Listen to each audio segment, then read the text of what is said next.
Hello, everyone, and welcome back to another episode of the English Learning Podcast. I'm Emma. And I'm Mike. Today we have a very practical and essential topic, English for business communication. That's right, Mike. Effective communication is a cornerstone of success in the business world. Whether you're writing emails, giving presentations, or participating in meetings, strong communication skills can make a significant difference. Absolutely, Emma. In this episode, we'll cover various aspects of business communication, including writing professional emails, effective presentation techniques, participating in meetings, and handling business negotiations. A quick reminder, if you find the podcast speed too fast, we encourage you to adjust the playback speed to 0.75x. On mobile, click the gear or settings icon at the top of the video screen. On desktop, you'll find the settings icon at the bottom right corner of the video. And before we dive into today's episode, we'd like to encourage you to check out some of our other podcasts available on the channel. We have a wide range of topics that can help you improve your English skills, such as effective communication skills, mastering phrasal verbs, understanding mental health, and many more. Each episode is designed to provide practical tips and insights to help you in different areas of your life and career. So make sure to explore these episodes and enhance your learning experience with us. And don't forget to like, comment, share, and subscribe to our channel for more valuable content. Your engagement really helps us grow and continue providing quality episodes. All right, let's get started. Segment 1. Writing professional emails. Let's start with writing professional emails. Emails are a primary mode of communication in the business world, and it's essential to get them right. Yes, Emma. The first thing to consider is the subject line. It should be clear and concise, giving the recipient an idea of what the email is about. For example, if you're scheduling a meeting, a good subject line could be Meeting Request Project Update. Exactly. Next, the salutation. It's important to use a formal greeting, especially if you're writing to someone you don't know well. Dear name is always a safe choice. Moving on to the body of the email, keep it brief and to the point. State your purpose in the first few sentences, and then provide any necessary details. And don't forget to use polite language. Phrases like, please, thank you, and I would appreciate go a long way in maintaining professionalism. Finally, end with a formal closing, such as sincerely or best regards, followed by your name and contact information.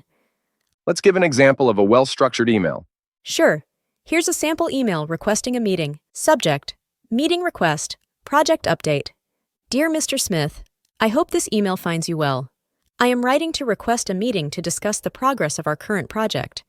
I believe it would be beneficial to review our achievements and outline the next steps. Could we schedule a meeting for next Tuesday at 10 a.m.? Please let me know if this time is convenient for you, or if there is an alternative time that suits you better. Thank you for your time and consideration. Sincerely, Emma Johnson, Project Manager. That's a clear and professional email. Now let's move on to effective presentation techniques. Segment 2. Effective presentation techniques. Presentations are a common part of business communication, whether you're presenting to your team, clients, or stakeholders. A successful presentation begins with thorough preparation. Know your audience and tailor your content to their interests and needs. Absolutely. Structure your presentation with a clear beginning, middle, and end.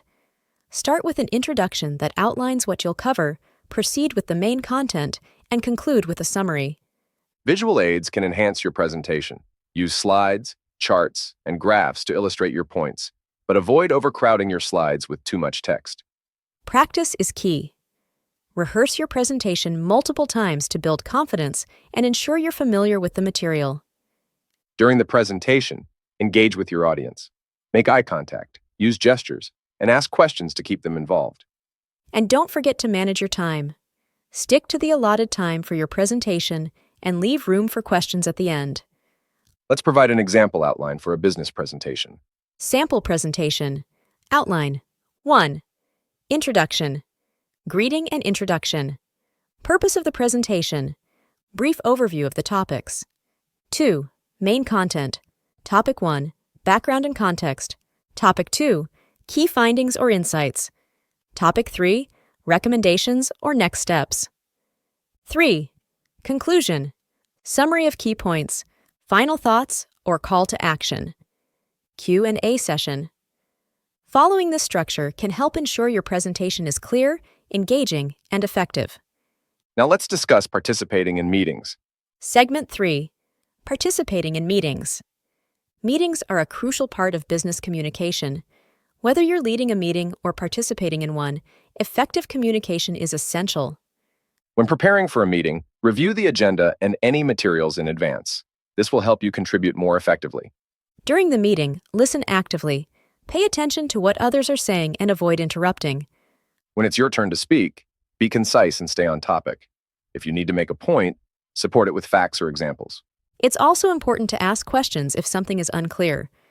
This shows you're engaged and interested in the discussion. And if you disagree with someone, express your opinion respectfully.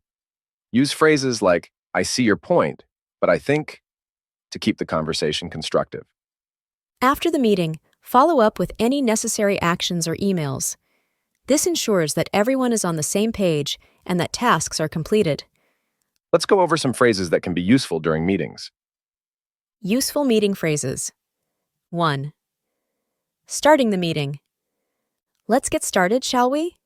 Thank you all for joining. Let's begin. 2.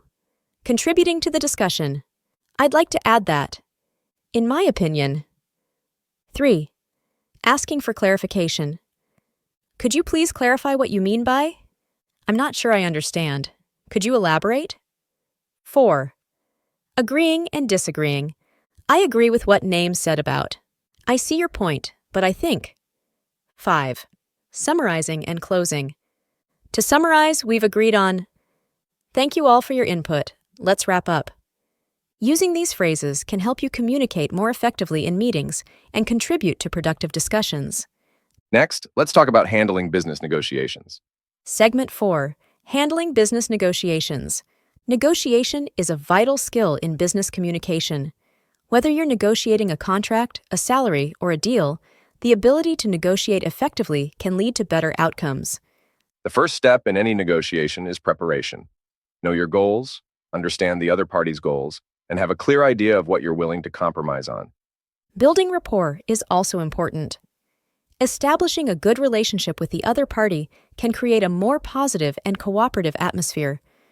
During the negotiation, listen actively and ask questions to understand the other party's perspective. This can help you find common ground and identify potential solutions. Use clear and assertive communication. State your needs and interests clearly, and be firm but respectful in your demands. It's also important to be flexible. Be prepared to make concessions and look for win-win solutions that benefit both parties. Let's provide an example of a negotiation dialogue. Sample negotiation dialogue. Thank you for meeting with me today. I'd like to discuss the terms of our partnership agreement. Thank you, Emma. We're looking forward to working with you. What are your primary concerns? Our main concern is the duration of the contract. We're looking for a 1-year commitment with an option to renew. I understand. We typically prefer a longer commitment, but we're open to negotiating the terms. We're willing to discuss a longer term if certain conditions are met. For example, we would need a guarantee of quarterly performance reviews. That's a reasonable request. We can agree to quarterly reviews. In return, we would like to include a clause for mutual termination with a 60-day notice period. That sounds fair. Let's discuss the financial terms next. This example shows the importance of clear communication, active listening, and flexibility in negotiations. Absolutely. Now, let's discuss some common business idioms and phrases that can be useful in business communication. Segment 5. Common business idioms and phrases.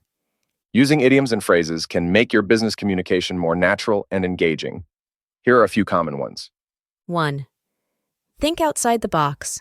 To think creatively. We need to think outside the box to solve this problem. 2. Back to the drawing board. To start over. The client didn't approve the proposal, so it's back to the drawing board. 3. In the loop. To be informed. Keep me in the loop about any updates. 4. Touch base. To make contact. Let's touch base next week to discuss the project. 5. Cut to the chase. To get to the point. Let's cut to the chase and discuss the main issue. Using these idioms can make your communication more dynamic and relatable. Let's also discuss some phrases that can help in different business situations. Useful business phrases. 1. Expressing agreement. I completely agree with your point. That's a valid point. 2. Disagreeing politely. I see it differently because, while I understand your perspective, I think. 3. Making suggestions. May I suggest we... How about we... 4. Giving feedback. I appreciate your effort, and I have some suggestions for improvement. Great job on the report. Here are a few areas to consider. 5. Requesting clarification. Could you please clarify what you mean by? I'm not sure I understand. Could you explain further? These phrases can help you navigate various business situations more effectively. Finally, let's wrap up with some tips on maintaining professionalism in all forms of business communication. Segment 6. Maintaining professionalism. Maintaining professionalism is key to effective business communication.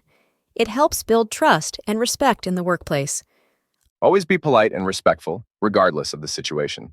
Even in difficult conversations, maintain a professional tone. Be mindful of your language. Avoid slang or overly casual expressions, especially in written communication. Pay attention to your body language. Make eye contact, use appropriate gestures, and maintain good posture. And remember to be punctual. Whether it's responding to emails, attending meetings, or meeting deadlines, being timely shows respect for others' time. Proofread your written communication before sending it. Check for spelling and grammar errors to ensure your message is clear and professional. Let's provide an example of maintaining professionalism in a challenging situation. Scenario: addressing a conflict professionally. I noticed that there was a misunderstanding in the recent project meeting. I'd like to discuss it so we can resolve any issues and move forward. I appreciate you bringing this up, Emma. Can you share your perspective on what happened? Certainly. I felt that my input on the project timeline was not considered, and it caused some confusion among the team. I apologize if it seemed that way. It was not my intention to overlook your input.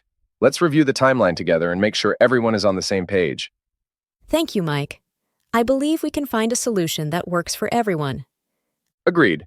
Let's set up a meeting to discuss this further and ensure we address any concerns. Handling conflicts professionally involves clear communication, active listening, and a willingness to find a solution.